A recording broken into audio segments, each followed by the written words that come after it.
Hi friends, what's up? This is our iPhone 360 reader. It's time to learn how to use your voice to restart your iPhone and iPad. In iOS 16, Apple has added a new voice command that lets you use Siri to restart your iPhone or iPad.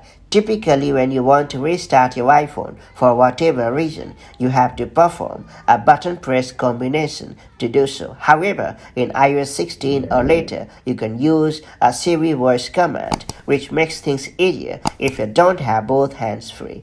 That said, let me show you how it's done the quick way. It's worth pointing out upfront that for the Siri command to work without having to press anything, you will need to ensure that Hey Siri is in fact enabled on your iPhone or iPad. You can do that by going to the Settings app, Siri and Search, and then turning on the toggle next to Listen for Hey Siri. After that, say Hey Siri to activate the digital assistant.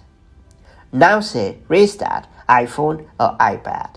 And finally say yes to confirm or tap the restart button that appears on the screen and you are good to go. Your device will then restart hands-free. When it does, be ready to enter your passcode to unlock your device again. And that's about it. So that's how you can easily use your voice to restart your iPhone or iPad. If you found this video helpful, do like and share it, and I'll see you in the next video with more such handy tips and tricks. Till then, stay safe and have a great time. Bye-bye.